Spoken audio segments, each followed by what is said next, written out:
السلام علیکم ورحمۃ اللہ وبرکاتہ۔ میرے پیارے آقا علیہ الصلوۃ والتسلیم کے پیارے دیوانوں، خاتون جنت حضرت فاطمۃ الزہرا رضی اللہ تعالی عنہا کی کنیزوں، گلدستہ سیرت النبی صلی اللہ علیہ وسلم کے 29ویں درس میں آپ تمام کا استقبال ہے۔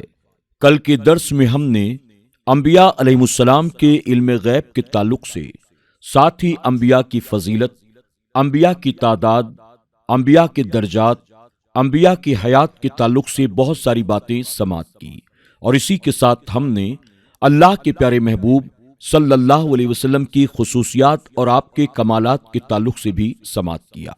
آج کے درس میں انشاءاللہ ہم اللہ کے پیارے محبوب صلی اللہ علیہ وسلم کے تعلق سے مزید کچھ باتیں سماعت کریں گے، جس میں بالخصوص اللہ کے پیارے محبوب صلی اللہ علیہ وسلم کی شفاعت اور آپ کے اختیارات کا ذکر ہوگا۔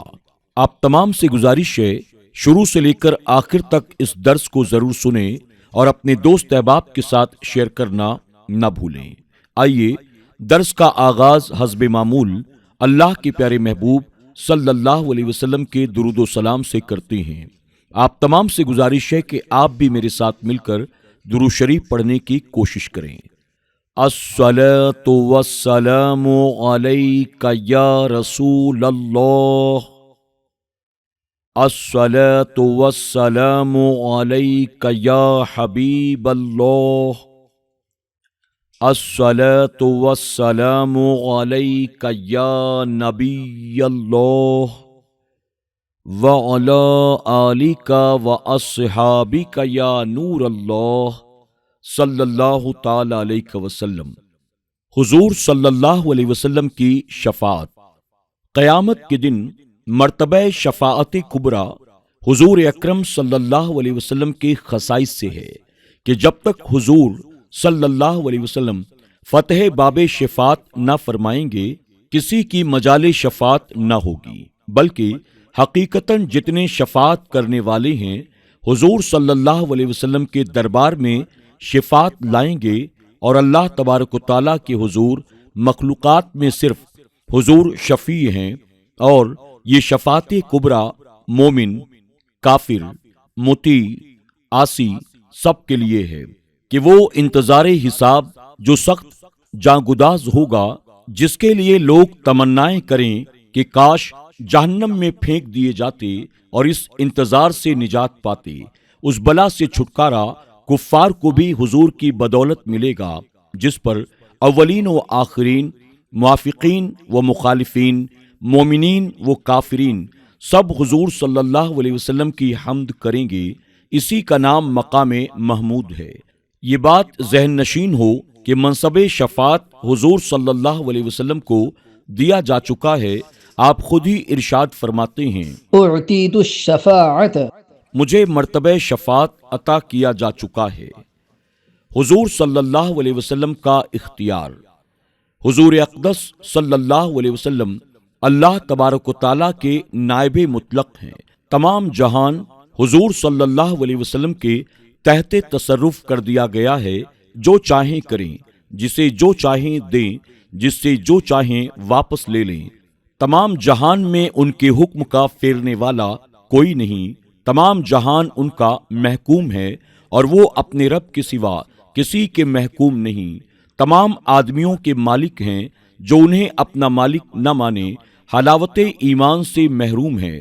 تمام زمین ان کی ملکیت ہے، تمام جنت ان کی جاگیر ہے۔ ملکوت السماوات والارض حضور صلی اللہ علیہ وسلم کے زیر فرمان، جنت و نار کی کنجیاں دست اقدس میں دے دی گئیں۔ رزق و خیر اور ہر قسم کی عطائیں حضور ہی کے دربار سے تقسیم ہوتی ہیں۔ دنیا و آخرت حضور کی عطا کا ایک حصہ ہے۔ احکام شریعہ حضور کے قبضے میں کر دیے گئے ہیں، جس پر جو چاہیں حرام فرما دیں، اور جس کے لیے جو چاہیں حلال کر دیں، اور جو فرض چاہیں معاف فرما دیں۔ بحر شریعت حصہ اول۔ ختم نبوت۔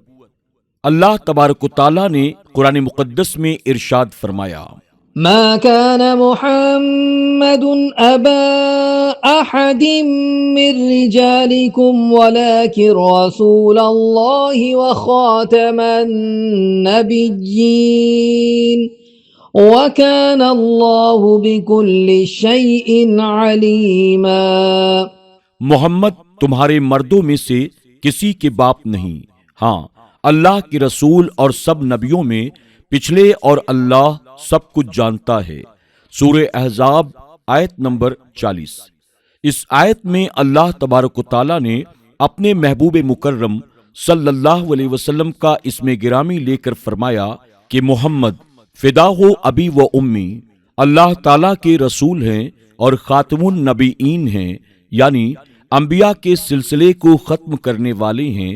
جب مولائے کریم جو ہے اس نے فرمایا کہ محمد مصطفیٰ صلی اللہ علیہ وسلم نبیوں کو ختم کرنے والے آخری نبی ہیں، تو حضور صلی اللہ علیہ وسلم کے بعد جس نے کسی کو نبی مانا اس نے اللہ تعالیٰ کے اس ارشاد کی تکذیب کی، اور جو شخص اللہ تعالیٰ کے کسی ارشاد کو جھٹلاتا ہے وہ مسلمان نہیں رہ سکتا۔ اس لیے ساری امت محمدیہ صلی اللہ علیہ وسلم کا اس پر اتفاق ہے کہ حضور صلی اللہ علیہ وسلم خاتم النبیین ہیں، یعنی اللہ تبارک و تعالیٰ نے سلسلہ نبوت حضور صلی اللہ علیہ وسلم پر ختم کر دیا ہے۔ حضور کے زمانے میں یا بعد کوئی نیا نبی نہیں ہو سکتا۔ جو شخص حضور صلی اللہ علیہ وسلم کے زمانے میں یا حضور صلی اللہ علیہ وسلم کے بعد کسی کو نبوت ملنا مانے یا جائز جانے کافر ہے۔ بہرحال حضور اکرم صلی اللہ علیہ وسلم کا یہ وصف ختم نبوت باتفاق امت دین کے بنیادی عقائد میں سے یہ عقیدہ ہے، لہذا جو کوئی اس کا منکر ہوگا وہ واجب القتل ہوگا۔ اس کی نظیر خلیفہ اول حضرت ابو بکر صدیق رضی اللہ تعالی عنہ نے قائم فرمائی کہ آپ نے مسلمہ کذاب اور اس کے ماننے والے مرتدین کا قتل عام کرایا تاکہ ہمیشہ ہمیشہ کے لیے ناموس رسالت محفوظ ہو جائے۔ امت پر حضور صلی اللہ علیہ وسلم کے حقوق۔ میرے پیارے آقا صلی اللہ علیہ وسلم کے پیارے دیوانوں، تاریخ کا مطالعہ کریں تو اس بات کا اندازہ ہوگا کہ اللہ کے پیارے رسول صلی اللہ علیہ وسلم نے ہم گناہگاروں کے لیے کتنی مشقتیں برداشت کی ہیں۔ جب آپ نے فاران کی چوٹی سے کلمہ حق کا اعلان فرمایا تو وہی عرب جو آج تک آپ کو امین و صادق کے نام سے یاد کرتے تھے اور کچھ لمحے پہلے ہی انہوں نے آپ کی ہر بات کی تصدیق کرنے کا دعویٰ کیا تھا، وہی اہل مکہ آپ کو گالیاں دینے لگے، اور اس دن کے بعد جیسے انہوں نے آپ کو تکلیف پہنچانا اپنا شیوا سمجھ لیا تھا، آپ کے راستوں میں کانٹے بچھائے جاتے، آپ حالت سجدہ میں ہوتے تو آپ کی پشت مبارک پر اوجھڑی رکھ دی جاتی۔ طائف میں جب آپ نے دعوت حق پیش کیا تو آپ پر سنگباری کی گئی، جس سے آپ کے قدمائے مبارک لہو لہان ہو گئے، مگر سرکار دو عالم صلی اللہ علیہ وسلم نے ان سب مصیبتوں کو برداشت کرتے ہوئے اقوام عالم کو راہ حق کی دعوت پیش کرتے رہے، انہیں ایک معبود برحق کی عبادت کی طرف بلاتے رہے، انہیں دین حنیف، دین ابراہیم، دین اسلام کی پیروی کرنے کی تاکید کرتے رہے۔ آج ہمیں جو ایمان کی دولت میسر آئی، خدا کی معرفت حاصل ہوئی، معبود برحق کی عبادت کا سلیقہ ملا، راہ حق کا پتہ ملا، زندگی گزارنے کے قواعد و ضوابط ملے، قرآن ملا، قرآن کے احکام کو سمجھنے کا سلیقہ ملا، اللہ کے اوامر اور نواہی کا پتہ چلا، حلال و حرام کی تمیز سمجھ میں آئی، ہمیں آج جو زندگی ملی، لذت بندگی ملی، حتیٰ کہ ہماری ہر سانس پر سرکار دو عالم صلی اللہ علیہ وسلم کا احسان ہے، کیونکہ آپ ہی کے صدقے و طفیل دنیا و ما فیہا کی تخلیق ہوئی۔ جب اس قدر آپ کے ہم پر احسانات ہیں تو ہم امت پر بھی آپ کے کچھ حقوق ہوں گے۔ ان حقوق کو حضرت علامہ قاضی ایاز علیہ رحمہ نے شفا شریف میں بہت ہی مفصل طور پر بیان فرمایا۔ ہم مختصراً تحریر کر رہے ہیں۔ امت پر حضور صلی اللہ علیہ وسلم کے 8 حقوق ہیں۔ ایمان بالرسول، حضور رحمت عالم صلی اللہ علیہ وسلم کی نبوت و رسالت اور جو کچھ آپ اللہ تبارک و تعالیٰ کی طرف سے لائے ہیں ان تمام پر ایمان لانا اور دل سے انہیں سچا ماننا ہر امتی پر فرض عین ہے۔ رسول پر ایمان لائے بغیر کوئی شخص ہرگز مسلمان نہیں ہو سکتا۔ اللہ تبارک و تعالیٰ ارشاد فرماتا ہے، وَمَن لَّمْ يُؤْمِن بِاللَّهِ وَرَسُولِهِ فَإِنَّا أَعْتَدْنَا لِلْكَافِرِينَ سَعِيرًا۔ جو اللہ اور اس کے رسول پر ایمان نہ لایا تا یقیناً ہم نے کافروں کے لیے بھڑکتی ہوئی آگ تیار کر رکھی ہے۔ سورہ فتح۔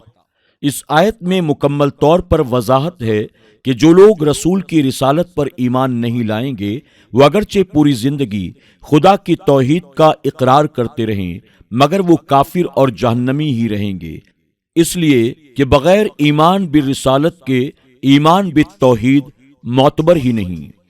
اتباع سنت، حضور رحمت عالم صلی اللہ علیہ وسلم کی پیروی اور آپ کی سنتوں کو اپنانا ہر امتی کی ذمہ داری اور فریضہ ہے، کیونکہ سرکار رحمت عالم صلی اللہ علیہ وسلم کی سنتوں پر عمل دارین میں فلاح و نجات کا سبب ہے۔